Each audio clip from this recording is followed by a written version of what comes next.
그때 12 중에 하나인 가룟 유다라 하는 자가 대제사장들에게 가서 말하되 내가 예수를 너희에게 넘겨주리니 얼마나 주려느냐 하니 그들이 은 30을 달아주거늘 그가 그때부터 예수를 넘겨줄 기회를 찾더라.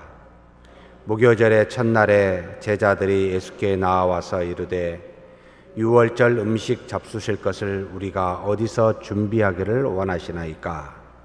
이르시되 성한 아무에게 가서 이르되 선생님 말씀이 내 때가 가까이 왔으니 내 제자들과 함께 유월절을 내 집에서 지키겠다 하시더라 하라 하시니 제자들이 예수께서 시키신 대로 하여 유월절을 준비하였더라. 저물 때 예수께서 12 제자와 함께 앉으셨더니 그들이 먹을 때 이르시되 내가 진실로 너희에게 이르노니 너희 중에 한 사람이 나를 팔리라 하시니 그들이 몹시 근심하여 각각 여짜오되 주여 나는 아니지요. 대답하여 이르시되 나와 함께 그릇에 손을 넣는 그가 나를 팔리라. 인자는 자기에 대하여 기록된 대로 가거니와 인자를 파는 그 사람에게는 화가 있으리로다. 그 사람은 차라리 태어나지 아니하였더라면 제게 좋을 뻔하였느니라. 예수를 파는 유다가 대답하여 이르되 라삐여 나는 아니지요. 대답하시되 내가 말하였도다 하시니라. 아멘.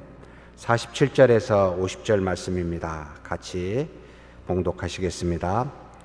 말씀하실 때 12 중에 하나인 유다가 왔는데 대제사장들과 백성의 장로들에게서 파송된 큰 무리가 칼과 몽치를 가지고 그와 함께 하였더라. 예수를 파는 자가 그들에게 군호를 짜 이르되 내가 입맞추는 자가 그이니 그를 잡으라 한지라. 곧 예수께 나와 라삐여 안녕하시옵니까 하고 입을 맞추니 예수께서 이르시되 친구여 내가 무엇을 하려고 왔는지 행하라 하신대 이에 그들이 나와 예수께 손을 대어 잡는지라. 어제는 우리가 외면의 소리에 대해서 함께 나누었습니다. 하나님이 택하여 사랑하는 이스라엘 백성, 또 그 중에 하나님의 율법을 사랑하여 밤낮 읽었던 바리새인과 또 그 율법을 지켜 제사를 지낸 제사장들, 가장 먼저 하나님의 아들 예수 그리스도를 알아야 될 백성과 또 알아야 될 바리새인과 제사장들이 오히려 외면하여 그 예수 그리스도를 잡아 죽이려고 모의하는 그와 같은 환난에 대해서 잠깐 상고하였습니다. 사랑하는 성도 여러분, 진리를 들고 쓴다는 것은 이 세상에 외면을 당한다는 소리요, 화려함 앞에서, 권력 앞에서, 물질 앞에서 진리는 초라하고 소박하고 작다는 것을 항상 기억하는 저와 여러분이 되었으면 좋겠습니다.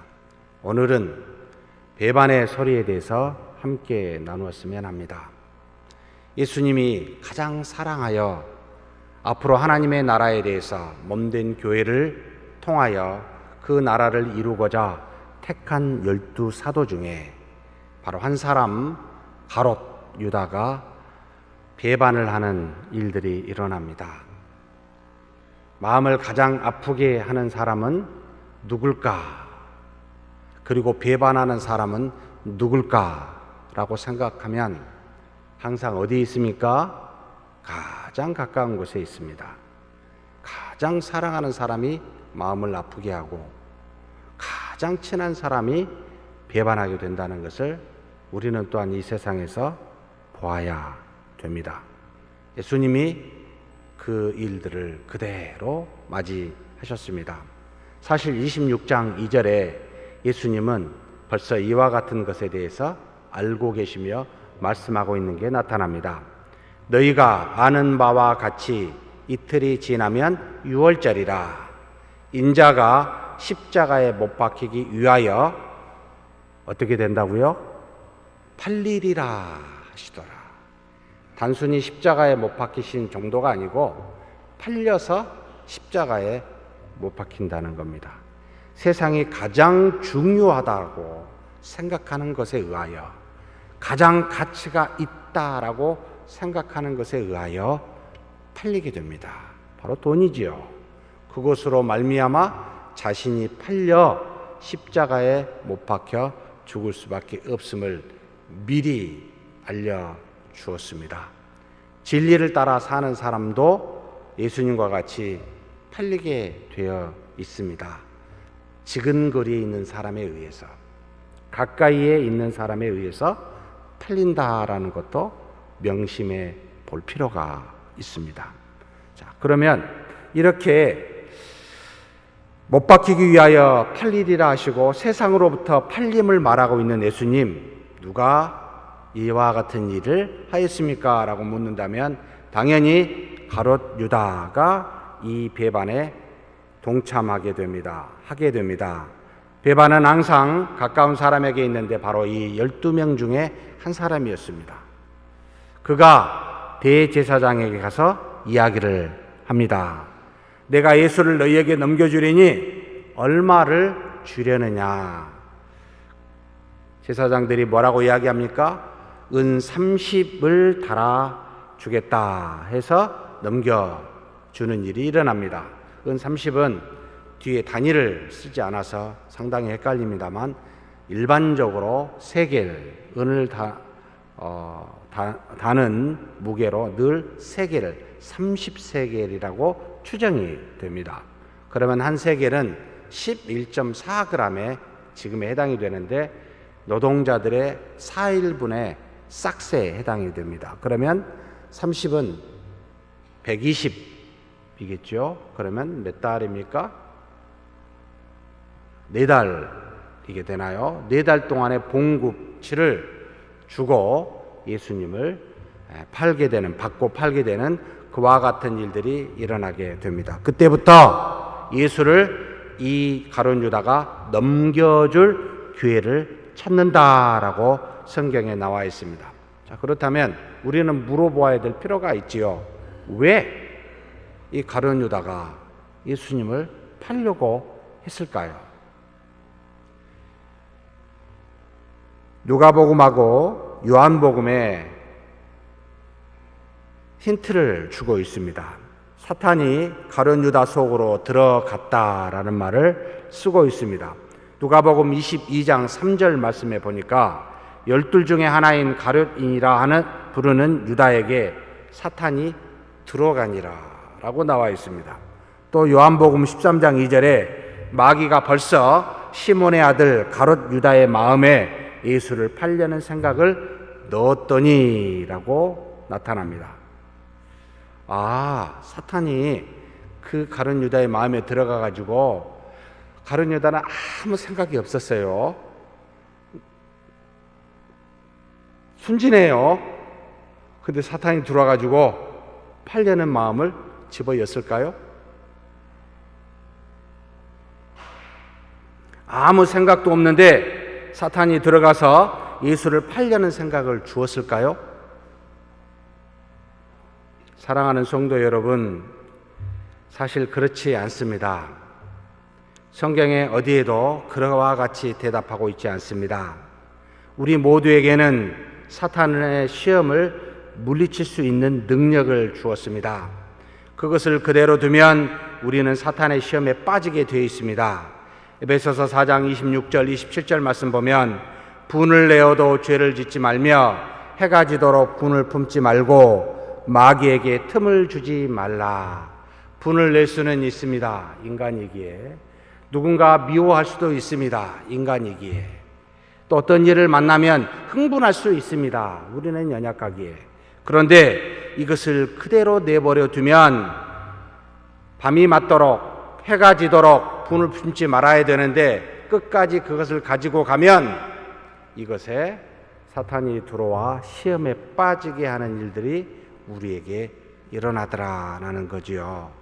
그러니 아무 생각이 없는 순진무구한 이 가룟 유다에게 사탄이 들어가서 예수를 팔려고 주는 것이 아니라 먼저 무언가 생각하고 있었습니다. 크게 두 가지 측면으로 사탄에게 시험에 빠져 예수를 팔 정도까지 나가는 그와 같은 일이 있기 전에 적어도 두 가지가 이 가룟 유다에게는 보입니다. 바로 첫 번째가 돈의 유혹이었습니다. 요한복음 12장 5절 6절에 그와 같은 힌트를 우리에게 보여주고 있습니다. 이 향유를 어찌하여 300데나리온에 팔아? 베다니에서 마리아가 자신의 향유 옥합을 깨뜨려 예수님의 발에 붓고 그것으로 머리털로 닦고 있는 것을 본 사건이지요. 이 향유를 어찌하여 300데나리온에 팔아 가난한 자들에게 주지 아니하였느냐? 라고 누가 말했냐면 이 가룟 유다가 말했습니다. 그 다음 말씀이 더욱더 중요하죠. 이렇게 말함은 가난한 자들을 생각함이 아니요 그는 도둑이라 돈꾀를 맞고 거기 넣는 것을 훔쳐가미러라. 예수님의 12 제자와 예수님의 일행의 회개가 누구였다고요? 가룟 유다였구나. 돈을 맡은 자였구나. 그런데 어떻게 했습니까? 이 회개가 슬쩍슬쩍 돈을 훔쳐가는 일들을 갖고 있어 사도 요한이 도둑이라.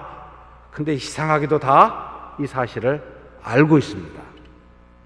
사랑하는 성도 여러분, 죄는 숨길 수가 없습니다. 그저 말을 안 하고 참고 있는 것인데 모른다고 사람들은 생각합니다. 슬쩍슬쩍 훔쳐가는 것을 사도 요한이 알고 도둑이라 라고 이야기합니다.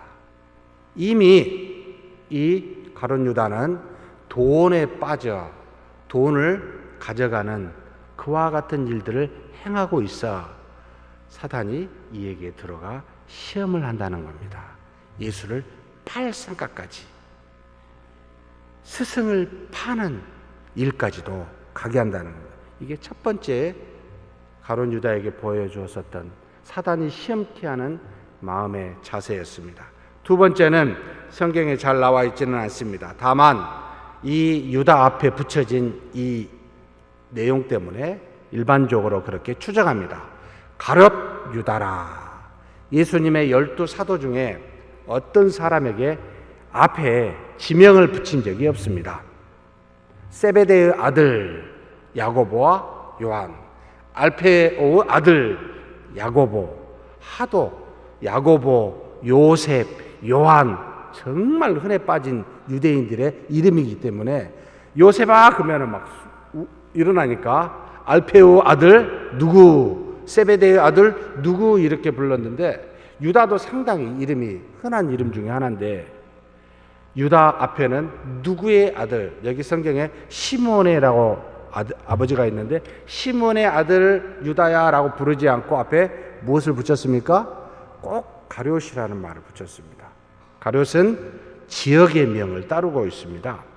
어느 누구에게도 지역의 명을 따르지 않았는데 왜 이 유다 앞에만 가룟이라는 말을 붙였을까? 이런 생각을 하게 됩니다. 아마도 예수님의 12 사도 중에 11사도는 다 지역이 갈릴리 지방에 사는 동일한 지역의 사람인데 유독 이 유다만큼은 예루살렘보다 더 밑에 있는 남쪽 편에 있는, 그래서 갈릴리와는 더더욱 거리가 먼 가룟이라는 그곳 지역에서 태어난 사람이기 때문에 가룟 유다라. 어찌하여 갈릴리에서 예수님의 눈에 띄어 그의 제자가 되었는지 알 수 없으나 상당히 똑똑했던 모양입니다. 돈꾀를 맡고 있어서. 그리고 아마도 그 일반적으로 자기 지역에 사는 지금처럼 여행이 널리 할 수 있는 시대가 아니라 아마도 상인, 물건을 파는 사람에서 돌아다니기에 그 갈릴리에서 예수님을 만나지 않았을까라고 하여 지명에 가룟이라는 말을 이 이름 앞에 붙여놨습니다.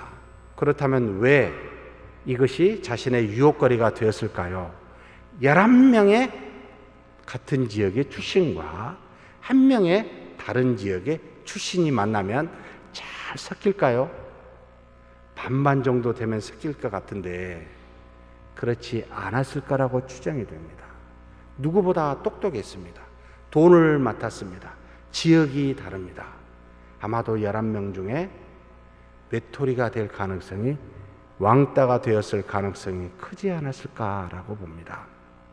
마음에 상처를 받고 그것에 미움을 갖게 되면 또한 사탄의 유혹을 받을 가능성이 굉장히 커집니다. 그래서 교회에서는 차별 없는 하나님의 사랑으로 인하여 차별 없는 대우와 존귀함이, 존중함이 있어야 되는데, 우리 중에 누군가를 차별하면 그 사람은 상처를 받아 배반하는 유혹에 빠질 가능성이 대단히 높더라. 이 두 가지가 아마도 예수를 팔 생각을 하게 하는 사탄의 유혹을 받아 그와 같은 일을 행했을 것이라 라고 보고 있습니다. 사랑하는 성도 여러분, 우리 모두는 전부 다 유혹을 받을 수는 있습니다. 그런데 그 유혹을 받아 시험에 빠져서는 아니 됩니다. 신명기 28장 7절에 여호와께서 너를 대적하기 위해 일어난 적군들을 내 앞에서 패하게 하시리라. 그들이 한 길로 너를 치러 들어왔으나 내 앞에서 7길로 도망하리라 라고 하여 우리에게 넉넉히 이길 수 있는 힘과 능력을 주었습니다. 우리는 연약하여 어떤 일들을 급작스럽게 원치 않는 하나님의 뜻에 어긋난 죄를 지을 수는 있어도 그 죄로 말미암아 사탄에 빠져, 유혹에 빠져 또 다른 악을 드러내게 하는 그와 같은 일은 우리가 안 할 수 있다라는 거예요. 바로 주님이 주시는 능력으로, 내 안에 계시는 성령의 하나님으로 얼마든지 이기게 하시는 그 하나님에 따라 물리칠 수가 있습니다. 그러니 뭐라고 이야기합니까? 주기도문에 시험에 빠지지 않게 해달라고, 악에서 건져주시라고. 분을 낼 수 있지만 오래 가져가지 맙시다. 누구를 미워할 수 있지만 빨리 회개하여 더 이상의 미움으로 나아가 시험에 빠져 그 사람을 외면하고 그 사람에게 상처 주는 일은 하지 마십시다. 바로 이와 같이 시험에 빠지지 않는 저와 여러분이 되었으면 좋겠습니다. 20절에 저물 때 제자들과 함께 유월절에 음식을 먹고자 예수님께서 앉으십니다. 예수님이 이와 같은 가룟 유다를 보고 어떻게 반응하셨습니까? 사실 예수님이 가룟 유다를 택하였을 때 알았을까요? 몰랐을까요? 하나님이시니 아셨겠지요. 그럼에도 택하셨습니다. 또 알고 3년 동안 함께 동고동락했습니다. 또 알고 무엇이든지 가르치셨습니다. 그러면서 마지막에 예수님께서 이와 같이 말씀하십니다. 내가 진실로 너희에게 이르노니 너희 중에 한 사람이 나를 팔리라. 누구를 염두에 두고 말씀하실까요? 가룟 유다. 저 같으면 너 나를 지금 팔 거야, 바로 지적했을 텐데 예수님은 안 그러시네요. 앞으로 일어날 일이 어떠한지를 알려주시기 위해서 제자들한테 이와 같은 말씀을 하셨을까요? 앞으로 팔 일이 일어나니까 이걸 알아라라고, 준비해라라고 미리 알려주시기 위해서 이와 같은 이야기를 하셨을까요? 그렇다면 이미 택할 때부터 또 그 이전에 얼마든지 이 일들에 대해서 말씀할 수 있었고 가룟 유다라고 지적할 수도 있었습니다. 시험에 빠져 마음에 예수를 팔 생각을 하고 있는 유다를 위해서 예수님이 말씀하십니다. 이 한 사람을 위해서 그렇게 말씀하여 그 자신의 잘못을 깨닫도록 하기 위하여 말씀해 주고 계신 예수님의 배려입니다. 제자들이 근심해서 각각 여짜옵니다. 주여, 나는 아니지요. 스승을 파는 이 엄청난 일은 제자로서는 사실 할 수 없는 일이 아니겠습니까? 어떤 사악한 마음을 가지고 이와 같은 일을 감히 누가 할 수 있습니까? 그래서 제자들은 다 근심하며 이 일이 누구인지, 누구와 이 일을 하는지를 묻게 됩니다. 그리고 나는 아닐 거라고 생각하며 나는 아니지요 라고 말합니다. 예수님이 더 구체적으로 대답하십니다. 나와 함께 그릇에 손을 넣는 그가 나를 팔리라. 누군가를 구체적으로 지적해서 회개하여 시험에 빠지지 말라라고 지금 기회를 주고 있습니다. 모든 사람에게는 알리지 않으면서도 마음을 가지고 있는 한 사람에게는 정확하게 말하며 빨리 돌이키라라고 지금 기회를 주고 있는 것이지요. 그러나 가룟 유다가 대답합니다. 랍비여, 나는 아니지요. 양심의 가책은커녕 뻔뻔하기까지 합니다. 정말로 그런 마음을 갖고 있는 것을 주님도 알고 본인도 알고 있는데 그 이야기를 하면 감히 말도 못하고 조용히 있어야 되는 것이 그나마 양심이 있는 것이 아니겠습니까? 그런데도 그는 나는 아니지요 랍비여라고 말합니다. 한번 시험에 빠지면 진리와 진실은 더 이상 안중에 없습니다. 자신의 이득에 눈이 멀면 자신을 합리화하고 뻔뻔하기까지 합니다. 그래서 마치 없는 것을, 거짓을 진실인 양 믿고 떠들기까지 합니다. 예수님께서 나만 예수님의 주신 그 그릇에 손을 넣었나? 모두 넣었잖아 라고 생각하며 자신이 아님을 합리화시키고 있는 마음의 자세가 아닐까요? 우리도 이런 시험에 빠지지 않도록 정말 근심하며 기도해야 됩니다. 시험에 빠지지 않으면 하나님이 지적할 때 무슨 생각을 하겠습니까? 근심하게 되어 있습니다. 그런데 시험에 빠진 사람은 절대 근심하지 않습니다. 뻔뻔해집니다. 그래서 베드로전서 5장 8절에 근신하라, 깨어라, 너희 대적 마귀가 우는 사자같이 두루다니며 삼킬 자를 찾나니라고 말씀하고 있습니다. 사랑하는 성도 여러분, 시험에 빠지지 않도록 근신하여 깨어 있읍시다. 죄를 짓지 않도록 마음에 악이 있더라도 여러분 회개하십시다. 예수님이 말씀하십니다. 내가 말하였도다. 참 애매모호합니다. 너다 라고 말하면 속이 시원할 것 같은데 내가 말하였도다. 무슨 뜻입니까? 끝까지 가룟 유다를 배려하고 있습니다. 돌이키라고요. 수많은 사람 앞에 모욕을 주지 않으면서도 내 자신을 알고 돌이키라고요. 여러 사람 앞에 그를 배려하여 너다라고 말씀하기보다는 너가 그렇게 말하였으니 돌이키라라는 의미로 내가 말하였도다라고 지적하십니다. 예수님이 또 말씀하십니다. 인자는 자기에 대하여 기록된 대로 가거니와 인자를 파는 그 사람에게는 화가 있으리로다. 그 사람은 차라리 태어나지 아니하였더라면 제게 좋을 뻔하였느니라.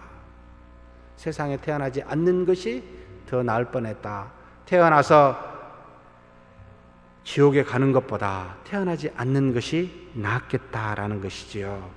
결국 하나님의 뜻 안에서 모든 것은 합력하여 선을 이루어 갑니다. 주님은 이 일로 팔려 죽으시지만, 그리고 또 이것은 하나님의 뜻을 이루는 것이지만, 그러나 그 일을 이루기 위하여 하나님께서는 악함도 사용하시고, 그리고 그 악함으로 사용된 사람은 영원히 멸망될 것임을 말해주고 있습니다. 사랑하는 성도 여러분, 우리가 선을 위하여 사용되어야 되지 않겠습니까? 악도 사용하시는 하나님 앞에 마치 이스라엘 백성을 벌주시기 위하여 이방인들을 들어 그들을 쳤던 것과 같이 하나님의 도구가 되었어 라고 생각하여 이방이 될 수는 없지 않습니까? 하나님의 뜻을 이루는 그리스도를 십자가에 못 박혀 모든 사람을 성량시키는 놀라운 일들을 하나님이 악을 사용하여 이루시지만, 그렇다고 내가 그 악이 되어서는 아니 되지 않습니까? 그래서 하나님은 모든 것이 다 당신의 뜻대로 이루시는 것이지만 우리는 하나님의 의의 도구가 되어야 합니다. 멸망당할 악도 하나님이 사용하시지만 우리는 하나님의 의의 도구가 되어 하나님의 나라와 의를 이루는 저와 여러분이 되어야 합니다. 바로 남은 11 제자처럼 말입니다. 혹 우리가 죄가 있다면 시험에 빠지지 않기 위하여 기회를 주시는 하나님 앞에 회개하고 깨어 기도하는 저와 여러분이 되시길 축복합니다. 하나님의 아들 예수님도 세상으로부터, 사랑하는 제자로부터 이런 배반을 당하셨습니다. 그러니 우리라고 이런 배반을 당하지 않을 것이다 라고 혹 생각하지는 마십시다. 개인적인 이득보다는 헌신을 말하고 돈보다는 하나님을 말하는 우리를 세상에 절대 가만히 두지 않기 때문입니다. 진리의 빛을 드러내면 어둠이 싫어하기에, 그래서 예수님께서는 십자가에 못 박혀 죽을 수밖에 없는 이 세상입니다. 사탄은 우리의 가장 사랑하고 친한 사람을 통하여 우리를 세상에 넘겨주려고 길을 쓰고 있음을 기억해야 됩니다. 하나님의 일을 생각지 아니하고 사람의 일을 생각하게 하는 사탄, 그래서 시험에 빠져 그리스도를 믿음을 배반케 하는 행위가 나를 통해서도 일어날 수 있지만, 그러나 우리 주변에 항상 다른 사람을 통하여 일어날 수 있음을, 진리를 따라 사는 사람들에게 일어날 수 있음을 우리는 동시에 기억해야 합니다. 이런 배반이 우리에게 일어난다면 외면하거나 도망가지 마십시다. 그리스도와 같이 당당히 맞이하십시다. 그래서 예수님이 이렇게 말씀하셨습니다. 친구여, 내가 무엇을 하려고 왔는지 행하라! 얼마든지 배반해라. 배반을 당하겠다라는 겁니다. 배반을 모르고 당하면 그래도 덜 억울할 텐데 예수님 배반을 알고 계셨습니다. 행하라. 참 아는 것은 훨씬 더 괴롭습니다. 그래서 모르게 해주신 게 너무 감사합니다. 모르고 당하는 것이 덜 아파요. 한참 뒤에 그랬구나. 여러분, 당할 수 있습니다. 아니, 배반 당하는 것이 진리의 길이라는 것을 기억하십시다. 그래서 우리는 주의 길을 가지만 저들은 멸망의 길을 갑니다. 사랑하는 성도 여러분, 우리의 악을 통해 사탄이 시험하려 할 때 회개하여 즉각 돌이키는 저와 여러분이 되어야 하지만, 그러나 시험을 통해 배반의 일을 당하더라도 반드시 있어야 될 일인 줄 알고 당당히 맞이하는 믿음의 사람이 되기를 주의 이름으로 축복합니다. 하나님 감사합니다. 이 시간에 우리 주님의 배반의 길을, 배반의 소리를 살펴보았습니다. 이 땅에 사는 우리가 돈에 또는 외면에 눈이 멀어 시험에 빠져 우리의 스승 주 예수 그리스도를 얼마든지 팔아 배반할 수 있는 우리임을 기억합니다. 그때마다 하나님 사단의 시험에 빠지지 아니하도록 깨어 근신하여 기도하여 돌이키는 우리가 되게 하여 주시옵소서. 또 이 땅에 그리스도와 같이 진리를 들고 사는 자에게 세상은 반드시 배반하여 우리를 팔 것을 알고 하나님 그와 같은 일을 맞이하더라도 믿음으로 당당히 사랑하는 우리 모두가 되게 하여 주시옵소서. 감사하고 우리 주님 예수님의 이름으로 기도하옵나이다. 아멘.